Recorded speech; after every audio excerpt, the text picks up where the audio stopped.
How's it going, everybody? It's C-RadTV back here with another video. So, of course, it is time for another NFL draft preview for the 2020 NFL draft. So, in the last draft preview, we focused on the top day 3 tight ends for rounds 4 through 7 of the draft. In this video, we're going to revisit the offensive lineman draft class one last time and look at the top day 3 offensive lineman prospects for rounds 4 through 7 of the 2020 NFL Draft. Of course, the final offensive draft preview I will be doing for this year's draft. So yeah, with all that out of the way, let's go ahead. Let's jump right into this since this class is also very deep in offensive linemen as normal. So anyway, enough talk. Let's just go ahead. Let's jump right into it. So starting off with offensive tackles, the first one we're going to go over here, hailing out of North Carolina. Standing 6'8", weighing 307 pounds, we have Charlie Heck. So Charlie, he's your prototype intangibles offensive tackle. He's also had impressive showings at this year's East-West Shrine Bowl and at the Senior Bowl. He's also worked with the Lions coaching staff during Senior Bowl week. So the Lions know this player well. He'll be on the draft board for sure. Anyway, his strengths, he has quality size. His arms are long enough to snag most pass rushers before they can reach him. He looks the part from a frame perspective. He shows his toughness last season when he performed well in a near upset of Clemson when he broke his right hand a week earlier and still played through it. He's well schooled in the details of his position. His dad is former NFL offensive lineman Andy Heck, and Andy Heck is also the offensive lineman coach for the Kansas City Chiefs. So he has some NFL bloodlines too. For his weaknesses, though, he lacks the speed required to protect the edge. He's unlikely to improve much from a mobility standpoint by dropping weight. He has awkward and uneasy mover. He can look out of sync at times. He needs to use his length more to overcome the speed concerns. And it won't get a lot easier in the NFL with a lot of the top pass rushers he'll end up facing. His strength issue, it pops up a lot, and he often can't keep his run lanes propped open long enough. He fails to drive his legs through the target. He's likely only an option at the tackle due to his height, and the right side is his best fit because he's had struggles at the left side. So he'd be more as a right tackle. For his NFL comparison, he's been compared to now retired offensive lineman John Heck, who happens to be Charlie's older brother. But it seems like Charlie has a higher ceiling. I imagine the Lions are going to have him on the draft board for sure, considering they worked with him at the Senior Bowl. Someone that they could work at coaching again better. Someone maybe to keep an eye on, maybe. Has a lot of upside. Someone to keep an eye on for sure. So the next tackle we're going to go over here, hailing out of Auburn, standing 6'4", weighing 296 pounds, we have Jack Driscoll. So for Jack's strengths, he's smart with his positioning, doesn't make many missteps, he won't overextend, he compromises balance, he's very controlled and disciplined in the lower half. It makes up for some of the mistakes up top he can make. He has diligently handled stunts, he plays with a desired effort. His awareness can help make up for his lapses from his fellow linemen, but he's sufficient leverage, rarely upended by the pass rushers. He knows how to maintain his angles in the run game once he sets them, and he's also a hard worker. And we need hard workers here. So, overall in college, he started his career at UMass, at University of Massachusetts. He redshirted, started 20 games there in 2 years, before he earned his degree in 3 years and transferred to Auburn. Last 2 years, he's been a 2-year starter for Auburn, and had earned his master's from the school's business college. For his weaknesses, though, his athletic profile is average at best. He's likely to be overmatched in pass protection as a result. So he's more of a run blocker than a pass blocker. He may have to be kicked inside the next level due to his limited agility. He lacks recovery speed needed to make up for the mistakes. He doesn't have the traits to be a brawler. He often takes that approach, though. He's undersized with a body that runs out of room to add weight. So he might be maxed out here. For his NFL comparison, he's been compared to Sam Tevi of the Los Angeles Chargers. So he's more of a run blocker, which the Lions are trying to use the run game, and a hard worker, so he's willing to work hard no matter his issues. So someone definitely to keep an eye on for sure, considering what the Lions are wanting to do with their offense now. So the next tackle we're going to go over here, hailing out of West Virginia, standing 6'6", weighing 312 pounds, we have Colton McKibben. So for Colton's strengths, he looks the part from a physical standpoint. His length is good enough for a tackle prospect. He's a booming hitter, has legitimate stopping power when he lands on target. He obliterates most lighter guys when he gets a clean shot at them. He brings mean attitude to the table, plays through the whistle. His anchor's sufficient when his leverage and his footwork are set properly. In terms of his weaknesses, though, he's only a limited athlete. Struggles to contain speed rushers around the edge. So he may struggle on the pass rush and pass protection. He doesn't show confidence as an open field blocker. Hesitates as a result, so he's got to learn to stop hesitating and just hit him no matter what. He has sluggish hands, which aren't able to deal with counters on time. He puts everything he has into his initial punch, and it gets ugly when it misses. He allows his base to get small, results in balance issues. And his brawling tendencies don't bode well for the tackle position, so he's got to clean some stuff up here. For his NFL comparison, he's been compared to Tyrell Crosby of the Detroit Lions. So, he has a lot of interesting points here. He's got a few things to clean up overall. Could be used as a run stuffer, too. So, someone maybe to keep an eye on, for the run game. So, the next tackle we're going to go over here, hailing out of South Carolina State, standing 6'8", weighing 308 pounds, we have Alex Taylor. So, Alex, he was one of those small school studs for the offensive tackle class, so he's someone that really killed it in the offense in the small school district. He was also one of the biggest players measured at the Senior Bowl. Not only just his height, but he had his arm length measured at 36 1/8 of an inch. Had a wingspan of 88 inches and hand size of 11 inches. So this is the big guy here. For his strengths, he complements his massive frame with impressive agility. He doesn't back down from a physical challenge, so he'll always step up to the plate when the challenge is presented to him. Has better footwork than his experience may suggest. He shows balance and lateral agility when he mirrors edge rushers. He uses incredible long arms to fend off opponents, steers them away from the ball carrier. He performed well enough in the Mobile and the Senior Bowl against elite competition to create some buzz. So his draft stock may continue to rise from the Senior Bowl. For his weaknesses, though, he has relatively slim limbs, may lack the dynamite to move NFL caliber defensive linemen. He has a high-cut frame that struggles to win for the leverage battle. Too easily, he's overwhelmed by bull rushers when they get into his chest, which forces him back into the pocket if he's on his skates. Has a lack of experience, which shows with unexpected blitzes and twists, so he's going to have to clean some stuff up. For his NFL comparison, he's been compared to Roderick Johnson of the Houston Texans. Has a lot of upside and a very big guy. He may need a couple years to develop, though, but maybe someone to keep an eye on for the offensive line for the run game in the long run, maybe. So the next offensive tackle we're going to go over here, hailing out of USC, standing 6'5", weighing 315 pounds, we have Drew Richmond. So for Drew's strengths, he possesses an NFL body, looks the part of a starting right tackle. He's thickly built, has good bulk in his torso and his legs. He has a natural anchor which stabilizes him even when the technique is shoddy. He has been playing out of position, though. His skill set appears more suitable for guard. So he can play guard or offensive tackle, whatever you prefer in your schemes. His best is in short yardage situations when he can play within himself. So he's very good in those 3rd and short, 4th and short, 2nd and short, those type of situations. He may be able to improve in his athleticism by dropping some weight, so he could drop a little bit to get to his max. So overall, in 2015, he was part of the 2015 recruiting class. He was ranked the number 3rd rated offensive tackle in that class. He started at Tennessee. He played 25 games for Tennessee, including all 12 at the right tackle position in 2018.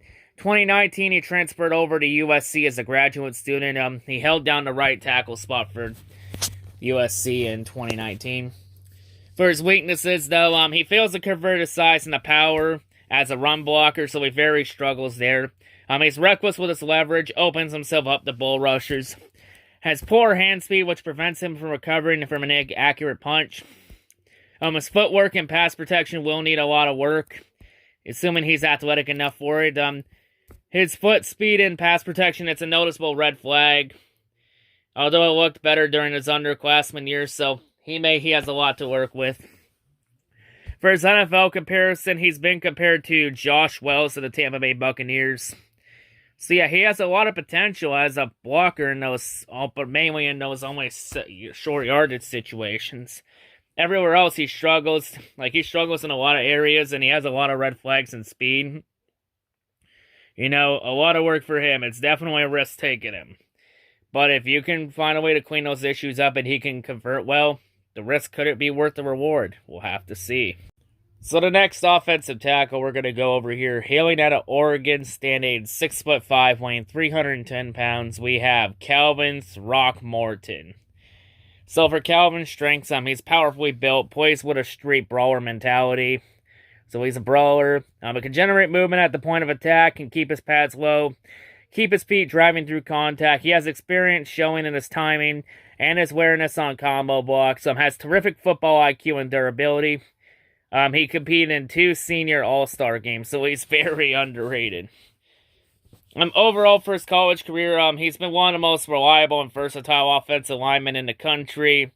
In the last 4 years, he's played 52 games. And those have all been in a number of positions, including 2018 he had snaps at left tackle, center, right guard, and right tackle. So he can play anywhere on the offensive line. I think even though he hasn't played in left guard, I think he can play there too. So yeah, he was very good too. For his weaknesses though, he has only average initial quickness and length for a tackle. He will struggle with NFL speed rushers if he's left on the outside, so you may have to bring him in for him to be at his best. Too often he relies on his initial punch and positioning to seal off defenders. Fails to keep his feet sliding. Fails off far too many blocks as a result. He has a top-heavy frame and below-average arm length, where his arms measured at 32 3/8 of an inch. They are likely suspects in the shortcoming. It may force Throckmorton to go to guard or even a center position, which we have no problem with guard because guard's a position of need right now. So for Kelvin's NFL comparison, he's been compared to Spencer Drango of the Los Angeles Chargers. So yeah, he has a lot of versatility. He can play almost anywhere on the offensive line. He has a few things to clean up though, but someone definitely to keep an eye on here for sure. So the next offensive tackle we're going to go over here, hailing out of Washington, standing 6'7", weighing 315 pounds, we have HillBurs. So for Jared's strengths, he looks the part with the requisite height and light feet. He shows good initial quickness, generates good depth on his pass drops, despite taking the short choppy steps that it may help him retain square and balance. He has quick after hands, jabs opponents, and keeps them at bay.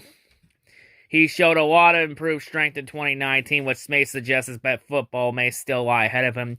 So he may have just hit the start of his ceiling and could only go up from here.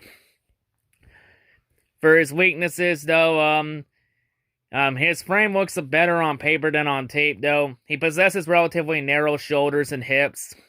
Also has below average arm length, where his arms measured it at 31 3/8 of an inch.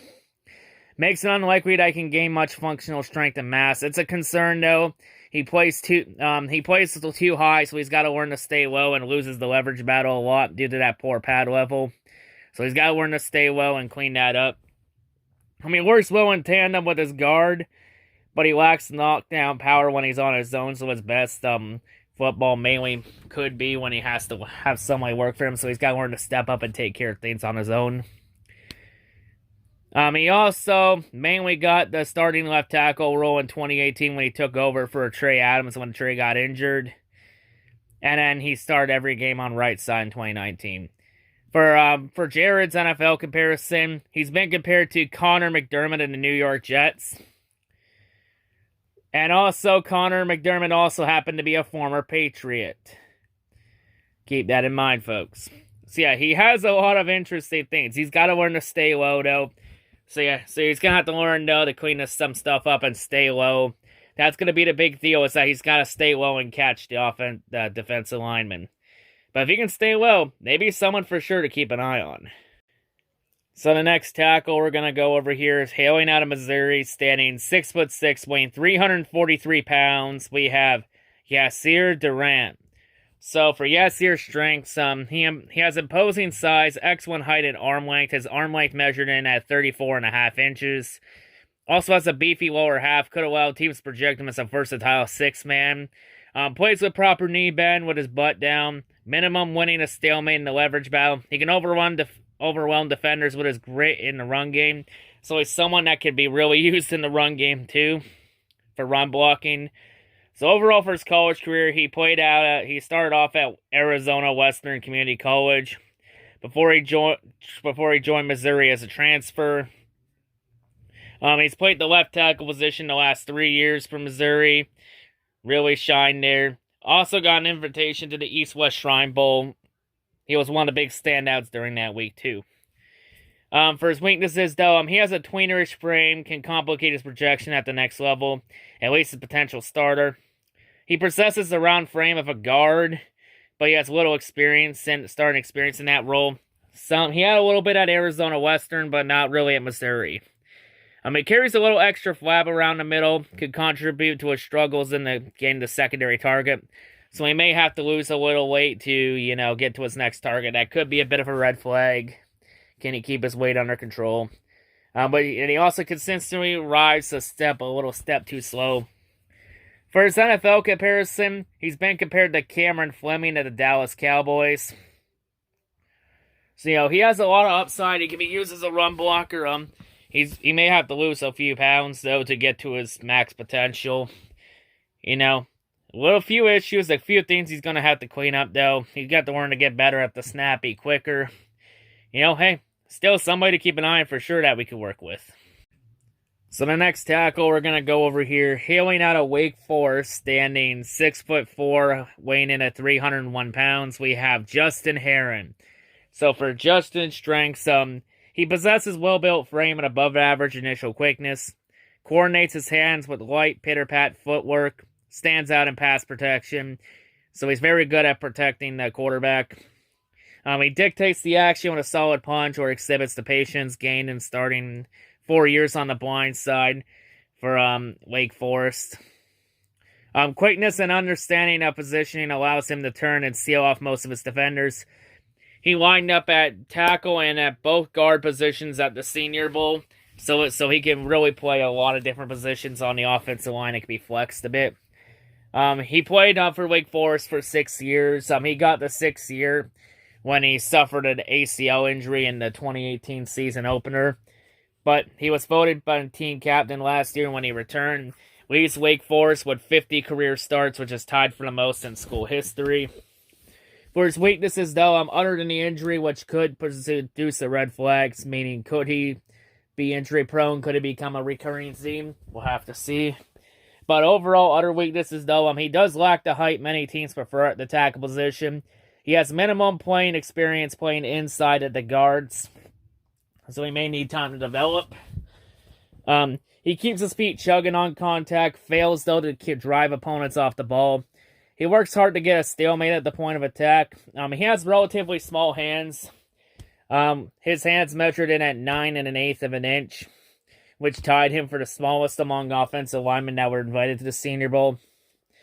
He does turn 24 in November, which makes him older than most prospects in this year's offensive lineman draft class. For his NFL comparison, he's been compared to Jamarco Jones of the Seattle Seahawks. He has a lot of potential, could be flexed around on the offensive line. He may be a development project, may need a few years to clean some stuff up. But maybe someone to keep an eye on in the long run for pass protection. So the next tackle, we're going to go over here, hailing out of Oregon State, standing 6'6", weighing 302 pounds, we have Blake Brandell. So for Blake's strengths, he looks the part of an NFL left tackle, relatively finished product in terms of technique expected from a 4-year starter. Has good initial quickness off the snap, efficiently slides back in pass protection, waits for opponents to come to him. He isn't relying on his agility and technique, though. He provides, still, a solid punch to defenders. So overall in college, he played 48 consecutive games for Oregon, with 39 of those games being at left tackle. In 2019, he only allowed 1 sack. He earned second team All Pac-12 honors. Also got an invitation to the East-West Shrine Bowl, so his stock really improved from there. For his weaknesses, though, he lacks the top-notch size, explosive power, and athleticism. The WOW scouts are likely significantly improved with NFL coaching or time in the weight room, so he might be maxed out in terms of his size. He relies on positioning to beat defenders. He's not a pile mover despite his good effort. He's more quick than fast. He tops out too soon to wreak havoc downfield, so speed could become an issue. For his NFL comparison, he's been compared to Mitch Hyatt of the Dallas Cowboys. He has a lot of upside. He's very good in pass protection and really lends with technique. So he's got technique there. So, maybe someone to keep an eye on for sure. And the final offensive tackle we're going to go over before we move on to the guards. We have hailing out of Mississippi State, standing 6'5", weighing 342 pounds. We have Tyree Phillips. So for Tyree's strengths, he's a massive human being with above average height, weight, and arm length. His arm length measured at 34.25 of an inch. He's an earth mover in the run game, so he's very solid in the run game. Despite still developing some techniques, so he's still work in progress. Still gonna need a few years still to develop. Still, among his best attributes though is his timing and switching off down blocks at the point of attack. He can move on to linebackers very quickly. He can't be characterized as agile in the pass protection, but it is a $10 Uber fare around him. So that's how fast he moves. He moves about as fast as what you charge for an Uber driver. So overall, he played only 1 year of football in high school. He stood out for East Mississippi Junior College in 2016. His first year at Mississippi State, he redshirted before he was a reserve at a tackle a year later. In 2019, he broke out in 2019, started all 13 games on the blind side. In 2019, he only allowed 2 sacks on 398 pass attempts. Also earned an invite to the Senior Bowl.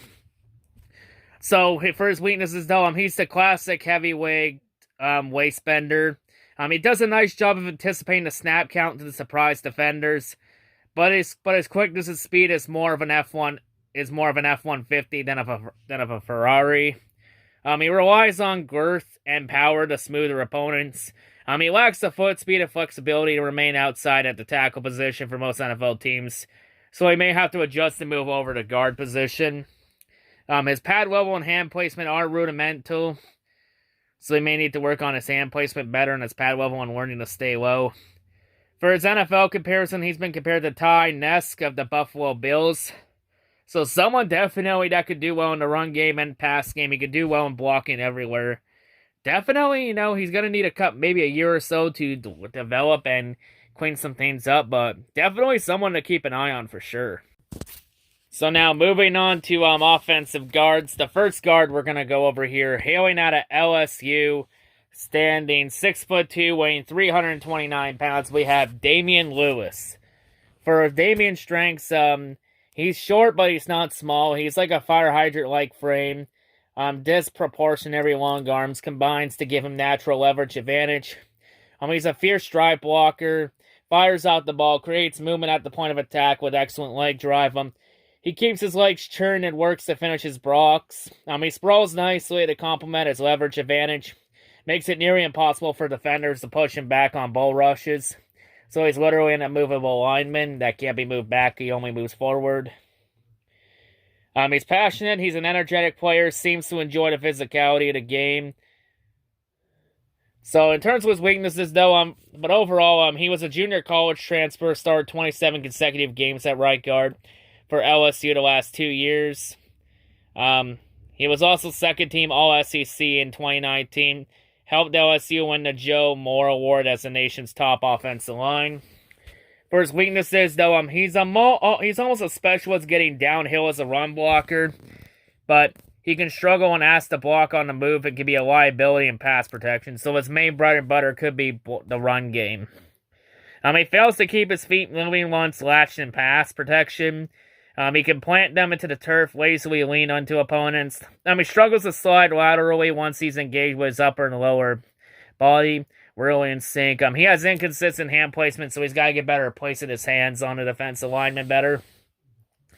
For his NFL comparison, he's been compared to Shaq Mason of the New England Patriots.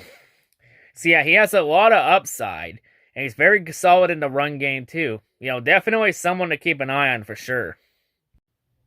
So the next guard we're going to go over here, hailing out of The Ohio State University. We have standing 6'3", weighing in at 310 pounds. We got here Jonah Jackson. So for Jonah's strengths, he looked like a smooth operator in space during his time at Rutgers. So he started his college career in Rutgers before he transferred over to Ohio State in 2019. His athleticism should be enough if he can play though with proper technique. So he may need proper technique to play well. He's a natural leader, motivated with a professional approach to the game. So he's very passionate to the game of football. He's capable of absorbing bull rushers. He's not lose ground. He's comfortable anchoring from difficult positions. He's able to recognize and handle stunts smoothly. He flashes some occasional nastiness after the whistle. For his weaknesses, though, he has an underwhelming frame. He plays with strength. He's a habitual holder. He's going to intentionally, sometimes going to draw flags with his reckless hands. So he's got to learn at not taking dumbass penalties. So he's got to work with his hand placement better so he doesn't get holding penalties and all that. Or hands to the face, and you get the point already. He tends to lean into his blocks rather than keep his hands head up. So he's got to learn to keep his head up and stay low. His hand usage is best classified as unpolished. Like I said, he's going to have to work better with his hand placement. He's unable to maintain angles in the run game for longer periods of time. He's not a hard hitter. Shouldn't be expected to blow defenders away with his power. So he's got a few things to clean up for sure. For his NFL comparison, he's been compared to now retired offensive lineman Sean Walsh. So, he has a lot of upside here for sure. Very passionate to the game.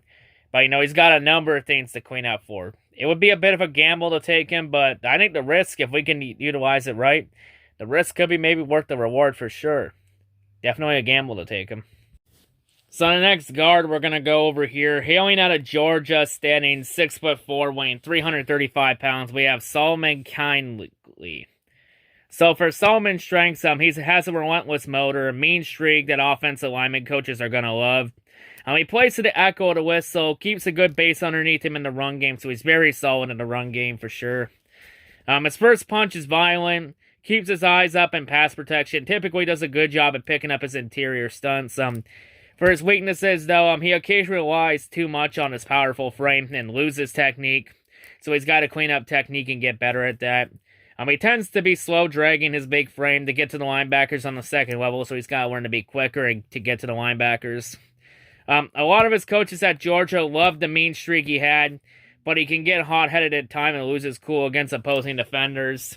And you know what that leads to. You lose your cool, you make mistakes, you can also get dumbass penalties too. So he's got to learn to keep his head calm and collected and not lose it and not take dumbass penalties, so he's got to do that better. He's mostly a power blocker, though. Doesn't fit into the predominantly zone schemes that are prevailed at the next level. But I think Darrell Bevel's scheme, the good news is I think Darrell Bevel's scheme is more of a power run than a zone run. So they usually like to run it right up the middle. So that's the good news here, and he works better in a power run than a zone run. For his NFL comparison, he's been compared to Richie Incognito of the Las Vegas Raiders. A lot of upside, and he fits Darrell Bevel's offensive scheme well, too, for the power run scheme, the balanced offense. Definitely someone to keep an eye on for sure. Definitely someone for sure in the later rounds. So the next guard we're going to go over here, hailing out of Fresno State, standing 6'3", weighing 310 pounds, we have Nutini Muti. Yeah, that name is a bit of a tongue twister, folks. So for a Nutini, he's your prototype initial quickness guard. So he's very good off the snap. For his strengths, he has a blocky frame, weight room strength, and freakish athleticism. He springs off the snap with quick twitch, bursts of a much smaller man. dances in the second level as a run blocker, so he's very good in the run game too. Easily adjusts in space to track linebackers. He's more effective in short yardage situations, though, than his relatively average size may suggest, though. So don't get fooled by it. He looks comfortable with his light feet and balance at the left tackle position. He will do well in the bench press test for the combines for sure, so he's very strong too. His strength translates on the field. He has an iron grip to stun and sustain his blocks. He also has experience at left tackle, and he's had a lot of experience at left guard, so he can play anywhere on the left side of the ball. For his weaknesses, though, throughout his college career, he only answered the bell in 19 games. His durability is a big-time red flag. He has a number of injuries in college. In 2016, he redshirted after an Achilles injury he suffered during summer strength and conditioning. In 2018, he then ruptured his Achilles again. In 2019, he only played in 3 games before he suffered a season-ending Lisfranc foot injury. He only played 1 full season in 2017. So he's been plagued by a number of injuries. And some were during workouts. So yeah, that is a definite concern. He lacks the height, though, and length preferred at a tackle position. He can be sporty-ack with his hand placement at pad level, so he's got to learn to stay better at low and get his hands placement better. For his NFL comparison, he's been compared to Isaac Seumalo of the Philadelphia Eagles. I mean, he has a lot of good attributes for the run game, but a number of injuries, an injury history. So he's been very injury-prone in college, and that is a massive concern. Honestly, I think we could do a lot better with the different offensive lineman prospects we have in this draft. So I say for him, I'm going to say pass on Nuttany. I say pass on him.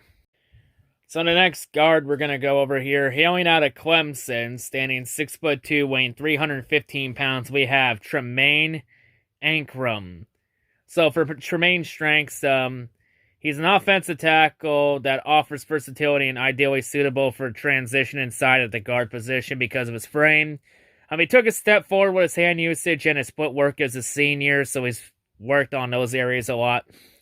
He's at his best when he can work in close quarters engagement. He fills out his frame, capable of absorbing pass rushers and stays sturdy.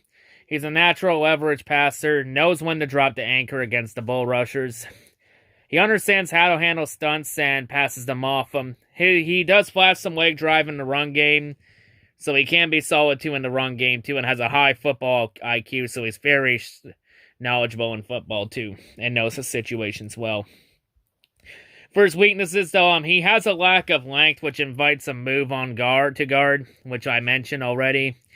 He's late to react and slips off angles on a regular basis. He's a clunky athlete, can't keep his lower half and upper half in sync, so he's got to learn to keep his body in sync together. Too often his feet get stuck in the mud when he tries to pass protect, so he may struggle a bit in the pass game. He's not agile enough to be an effective pass protector at the next level as an offensive tackle, maybe more as a guard, though. His technique, though, gets compromised in attempts to overcome athletic limitations. He struggles as a puller and he's maxed out physically, so he can't really gain much in terms of physicality. For his NFL comparison, he's been compared to Deion Calhoun of the Miami Dolphins. He has a lot of upside in the run game, too. It's maybe someone for sure to keep an eye on, for sure, without a doubt. So the next guard we're going to go over here, hailing out of Indiana, standing 6'3", weighing 321 pounds, we have Simon Stepaniak. So for Simon's strengths, he's built like a cinder block with natural power, strength, and nasty D position. He shows good initial quickness off the snap, can rock defenders with initial punch, has a great leg drive to create movement. He's very physical in the pass protection game. Overall upper body strength to control opponents if he's able to latch on. He quickly sees games and stunts coming in strides to get the edge blitz. So he's very good at getting the edge rusher on the blitz. He bullies with enough balance and agility to function in the NFL. For his weaknesses, though, he has a stubby frame that has short limbs. He's not enough to reach doesn't have enough reach to play the tackle position, so he's going to probably be stuck at guard. He can struggle to dictate the action, has a tendency to catch and absorb. He negates his own strength by allowing his pads to get too high, so he's got to learn to stay low. He has average athleticism for the position. He did miss the Gator Bowl this year with an undisclosed injury. He also missed 6 games in 2017 with an undisclosed injury, so that's going to have to be looked at for sure. So he does come with a few injury red flags. For his NFL comparison, he's been compared to Jordan Ruse of the Seattle Seahawks. So, he has a lot of upside in pass protection, but, a couple injuries, though. That's going to raise red flags. Is it going to be a problem? Is he going to be injury prone? So, yeah, he has a lot of upside, but the main goal for him is he's going to have to learn to stay healthy. That's going to be the big goal. So, could the risk taking him be the reward? That's going to be the question for sure. So the next guard we're going to go over here, hailing out of Arizona State, standing 6'5", weighing 297 pounds, we have Cole Cabral. So for Cole's strengths, he's a focused and driven finisher, isn't afraid to mix it up, provides wicked initial punch, carries through it. He leans into his defenders and sneaks to knock them to the turf on every snap. He rolls his hips on contact, creates movement at the point of attack. He possesses the frame of football IQ to play other positions on the offensive line, so he can be flexed. He's had experience at left tackle, and he's also had experience at guard, so he can be moved around on the offensive line. His experience is evidence too, like I just mentioned.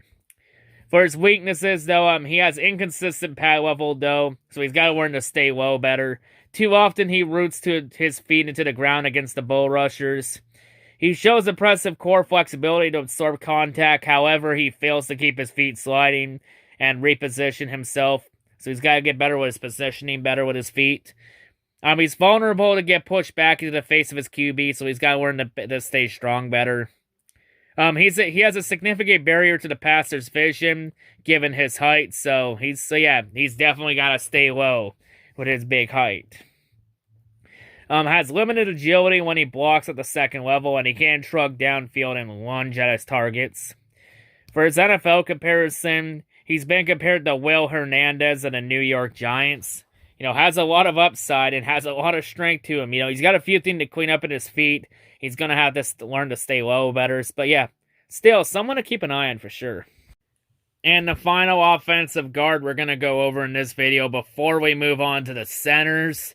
We have hailing out of San Diego State, standing 6'4", weighing in at 310 pounds. We got Shawn Dixon. So for Deshaun's strengths, his weight is evenly distributed over his massive frame. He can erase opponents in the run game, so he's very solid in the run game for run blocking. Uses his long arms and legs to drive to engulf his defenders. He can be quick when he needs to, so when you need him to be quick off the snap, he will be quick off the snap. He has good patience and pass protection, so he can be solid in the pass protection too. He maintains his gap integrity. He has the long strides and arm to recover from missteps. He was a 3-year starter at left guard for San Diego State. Has the bulk to project to right side in the NFL, so he can play any guard position on either side of the ball. He's well versed in a pro-style downhill blocking scheme, so he can play blocking schemes well. He's also been listed as one of the big sleeper picks in the draft, so he could be someone that could shock a lot of people and surprise some folks. In terms of his weaknesses, though, he's a classic heavyweight waist bender, so we have offensive lineman prospect is a heavyweight waist bender cliche. Too willing, he walls off his opponents from the ball carrier. He has slower hands and no feel for the strike zone, which will draw holding penalties. So, he's got to get better with his hand placement. He's got to learn to not take stupid fucking penalties. He fails to finish blocks with quicker defenders, so he's got to learn to finish those against those quick pass rushers. He's able to spin off. Defenders that are able to spin off and pursue downfield. He's sluggish off the snaps. So, the only time he is quick off the snap is when he needs him to, so he's got to get consistently better at that. He struggles to get to the second level in time to greet the linebacker, so he's got to improve there. He lacks the balance and agility to redirect in the close quarters. He gets too far over his skis, stumbles into his blocks, so he's got to get better at getting to his blocks better. It leaves him unable to hit opponents with his full power. For his NFL comparison, he's been compared to Jamel Demby of the Los Angeles Rams. Definitely with Deshaun, he has a lot of upside, but, he's got a lot of things to clean up, though. definitely someone to take a gamble on for sure. Definitely the risk could be worth the reward. I'd take a gamble on him. So yeah, someone definitely keep an eye on for sure. So now moving on to the centers. The first center we're going to go over in this video. Hailing out of Texas, standing 6'3", weighing 305 pounds, we have Shackelford. So Sack, he's the prototype pass blocking center, so he's very good in pass blocking and protecting QB. For his strengths, he's broad-shouldered, wide hip.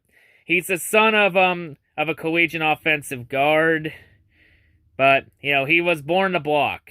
He's a high school power lifter, so he's very strong. It shows what his ability to generate movement from the point of attack. He has very good core strength and flexibility to anchor against the bull rush. He has above average snap-to-step quickness. He fires the ball to the QB with impressive initial punch to his opponents. He's not all power though. He has quickness and savvy to intercept more athletic defenders in space. He's poised and efficient in his movements. He looks for a work and is a finisher. He drives the pile, looks to get an extra shot at an opponent at the echo to whistle, including when he aids his teammates on double team, so he can be effective there. For his weaknesses, though, he can be a bit complacent in pass protection. He roots his feet into the ground to anchor and leaves himself vulnerable to quick redirection or late blitzers. Just watch some evidence of this tape is, you can watch some tape from LSU for more evidence of that. He's more savvy and sudden when he blocks on the move. He may prove a better football player than Tester in the pre-draft workouts. For his NFL comparison, he's been compared to Alex Mack of the Atlanta Falcons. Has a lot of upside for sure. So, definitely someone to keep an eye on for sure, He has a few things to clean up, but definitely someone to keep an eye on. And the final center, the final offensive lineman, the final player we're going to go over in this video, we have hailing out of Oregon, standing 6'5", weighing 295 pounds, we got Jake Hansen. So for Jake, he's the prototype downfield center, so he's very good at getting those blocks downfield. For his strengths, he has rear size for his position. He's broad-shouldered, has thick limbs. He has good snap-to-step quickness, including on trap blocks, and can climb to the second level. Shows savvy in anticipating the defender's routes, consistently cuts him off. Displays good core strength and balance for a tall center. Creates movement at the point of attack. His best attribute may be his awareness and competitiveness in pass protection. He sniffs out a lot of blitzes and twists and looks for work. In terms of his weaknesses, though, he's more powerful than explosive. He creates push at the point. Doesn't rock defenders out of their socks. He anchors well at the college level, but he could struggle against NFL competition due to his natural leverage disadvantage. So he's got to get better at his leverage, though. He almost exclusively a shotgun snapper in Oregon, so he has no snaps when the QB's right under center. He mainly snaps the ball when the QB's out of the shotgun. He did have some high snaps in 2019 that he's going to have to work on. Some evidence of that is if you watch some tape from Oregon's game against Washington in 2019. So he's got to get work better at keeping his snaps low and right at the QB's chest. He relies on anticipating defenders' movements at the second level. He possesses just average agility to adjust on the move. He was strictly a center in Oregon, so he may only be able to play center. Who knows if he can play guard, though, or be flexed along the offensive line. For his NFL comparison, he's been compared to Ryan Kelly of the Indianapolis Colts. So, he has a lot of upside, and he's very quick off the snap. He's got a few things to clean up, though. He's got to work at snapping the ball better and staying low and having good leverage. Maybe someone to keep an eye on for sure if he falls in the later rounds. But yeah, anyway, that's going to wrap it up here for this draft preview. And actually, this is actually going to be the last offensive position draft preview I do on the offensive side of the ball for this year's draft. So in terms of all my offensive draft previews, this is the last one. This is a wrap for it.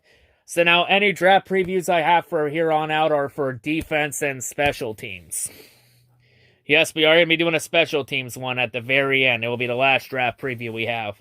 Unless special teams is addressed within the next week or so. And I think you know what special teams one I'm talking about. But yeah, you know, a lot of offensive lineman prospects, you know, take a look at. You know, we're going to get an offensive lineman. You know, this draft is very deep in it, for sure. You know, a lot of good names here to keep an eye on, for sure. You know, a lot of prospects here that could really help the offensive line. You know, not only help us in the run game, but also give Stafford some protection so his fucking back doesn't break again. But yeah, you know, that's going to wrap it up here for this draft preview. So, of course, if you enjoyed the draft preview, of course, make sure to smash the like button. And if you're brand new to the channel, please subscribe for more of this content and tap that bell for all notifications. Anyway, that's going to wrap it up here. I've been C-Rad from C-RadTV. Hope everyone's a great day, and yeah, peace out.